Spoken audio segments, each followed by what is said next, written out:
Start. Hello guys, তো আমি এখন খেতে বসে পড়েছি। তো আমি স্কুলে গিয়েছিলাম, মানে এই এখন বাড়ি এলাম।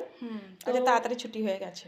তো আজকের মেনুটা হচ্ছে, কি কি আছে বলে দে, তো মাকে কি এখানে রান্না? ভাত আছে, হুম। বেগুন ভাজা আছে। বেগুন ভাজা আমি খাবো না, দিয়ে দেবো মাকে, মা খাবো না আমি। খাবি না? আর এক পিস দিয়েছি তো। এখানে মেথি শাক ভাজা আছে। এগুলো কি দিয়েছো? আলু পেঁয়াজ থেতো করে দিয়েছি রসুন ও, দিয়ে।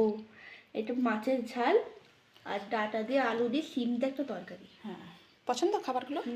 আমি মানে টিফিন খেয়েছি তো, মানে এখন আমার খেতে হবে। খেয়ে নে না, কি আবার তাড়াতাড়ি ছুটি হয়ে গেছে, চলে এসেছিস। আমি খেতে বসেছিলাম বন্ধুরা, জানো তো। খেতে বসিনি, ভাতটা আমার বাড়ছিলাম, তো ভাবলাম একা একা ভালো লাগে না খেতে। আর দেখছি মেয়ে এসে মা মা করে ডাকছে। আমি ভালোই হলো, তাহলে ওকে দিয়ে আমিও খেতে বসছি। টেস্ট করে দেখি আগে। মেথি শাক ভাজা,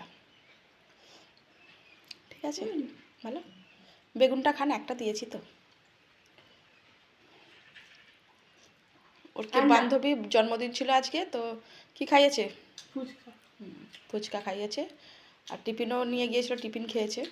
আজকে মানে অনেকদিন আগে মানে ছিল, আজকে খাইয়েছে। ও, আজকে স্কুলে দেখা হলো বলে খাইয়েছে, তাই তো? এতদিন কারণ ছুটি কলেজ ছিল। স্কুল ছুটি ছিল। আর আচ্ছা ওকে আমি একটা চকলেট দিয়েছি আর ফুচকা খাইয়েছি।